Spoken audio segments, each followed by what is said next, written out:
Falando agora em relação à coinfecção leishmaniose visceral HIV, é importante observarmos que esta doença, esta nova entidade nosológica, que é a coinfecção LV-HIV, tem aumentado bruscamente no mundo e principalmente no Brasil. Isto se deve principalmente ao cruzamento de área de transmissão de ambas as doenças. O que observamos nos últimos anos foi uma urbanização cada vez mais frequente da leishmaniose visceral e uma ruralização da epidemia de HIV. Nesses últimos anos, podemos observar esse aumento na prevalência da coinfecção LV-HIV no Brasil, sendo em torno de 7,8%. Este cenário se reflete em vários aspectos da leishmaniose visceral. Em relação ao cenário epidemiológico, podemos observar que há uma reativação de infecção latente, isto é, o paciente saiu de uma área de transmissão de leishmaniose visceral, depois se contaminou com HIV e depois desenvolveu a leishmaniose visceral.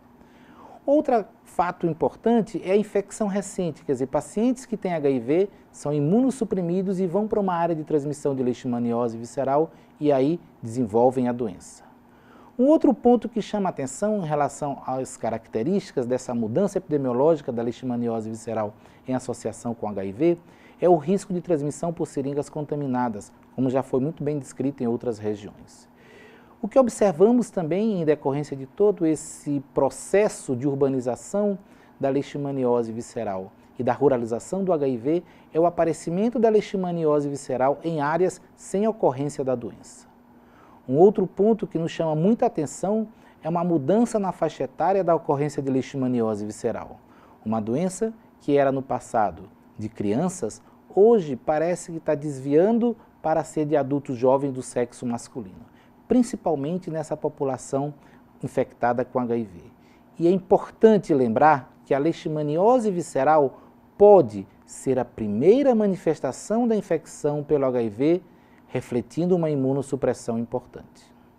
Com relação às manifestações clínicas da leishmaniose visceral nos pacientes co-infectados com HIV, sabe-se que as manifestações são aquelas semelhantes que ocorrem nos pacientes não infectados pelo HIV, isto é, uma hepatoesplenomegalia.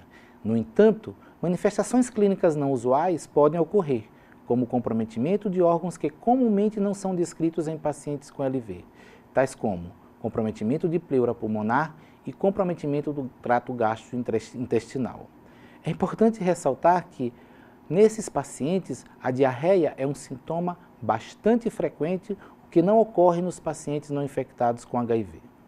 Essas manifestações clínicas de diarreia ou de comprometimento pulmonar se assemelham muito ao comprometimento que ocorre nos pacientes HIV causado por outras doenças oportunistas, tais como histoplasmose, micobacteriose disseminada e criptococose.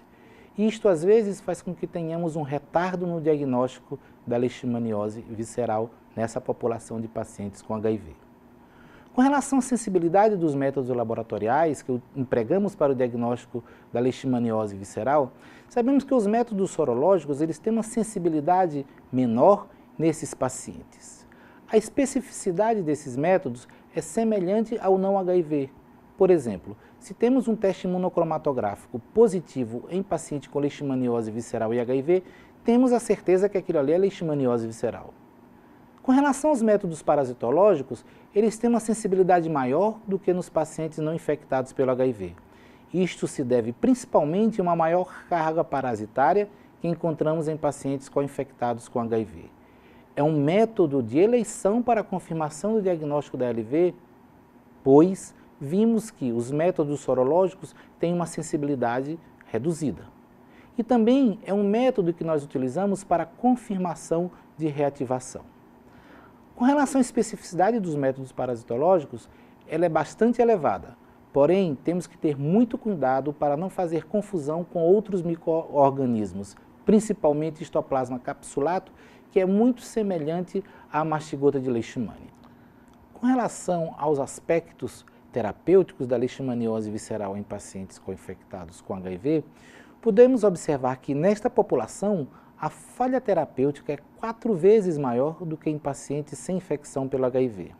Isto muito em decorrência da imunossupressão nesses pacientes. Um outro ponto que chama bastante atenção em relação à co-infecção LV-HIV é a sua letalidade. sendo esta 5 a 6 vezes maior do que em pacientes sem infecção pelo HIV. É importante ressaltar que o tratamento deve ser adequado e deve ser feito com uma droga de escolha. E a droga de escolha que devemos utilizar no tratamento da leishmaniose visceral em pacientes com HIV é a anfotericina B lipossomal. Cabe ressaltar que devemos utilizar uma dose maior do que aquela que utilizamos para pacientes sem imunossupressão. Um outro ponto relevante em relação à terapêutica da leishmaniose visceral em pacientes com HIV é que devemos evitar o uso de antimonial pentavalente, por este induzir a maior efeito adverso e com maior risco de morte. Um outro ponto em relação à terapêutica é não esquecermos de fazer a profilaxia secundária, principalmente utilizando a anfotericina B lipossomal. Esta profilaxia secundária tem uma relação direta com a contagem de linfócitos TCD4, isto é, pacientes que têm baixa contagem de linfócitos TCD4 têm muito maior risco de recidiva do que aqueles pacientes que têm uma contagem de linfócitos CD4 mais elevado. Finalizando, é importante nós observarmos que a droga de preferência tanto para o tratamento da leishmaniose visceral quanto para a profilaxia secundária da mesma em pacientes com HIV é a anfotericina B lipossomal. É importante observar que existem condições que favorecem um pior desfecho da leishmaniose visceral em pacientes com infecção pelo HIV. Dentre essas, podemos destacar a baixa contagem de linfócitos TCD4, a história prévia de leishmaniose visceral, a ausência de profilaxia secundária naquele paciente que tem HIV e teve um diagnóstico de leishmaniose visceral, a ausência do uso de terapêutica antirretroviral altamente efetiva. Isto são fatores que favorecem a um desfecho ruim desse paciente com leishmaniose visceral. É importante observar que existem algumas situações em que sempre devemos investigar HIV em pacientes com leishmaniose visceral. E entre eles destaca-se a ausência de resposta terapêutica inicial, manifestações clínicas não usuais de leishmaniose visceral, como por exemplo comprometimento pleural ou do trato gastrointestinal, e leishmaniose visceral em adultos jovens, pois a coinfecção LV e HIV é muito mais prevalente nesta população de adultos jovens do sexo masculino. O que nós podemos concluir a respeito da coinfecção leishmaniose visceral HIV? Antes de tudo, é importante que se deva solicitar anti-HIV para todo paciente com leishmaniose visceral, independente se este paciente apresente ou não condições clínicas em que se suspeita de imunossupressão. Este fato é fundamental para que tenhamos um diagnóstico correto da coinfecção leishmaniose visceral HIV e possamos ter a real dimensão da prevalência da coinfecção na nossa região, pois mais de 40% dos pacientes que têm diagnóstico de leishmaniose visceral não têm o resultado do seu anti-HIV registrado.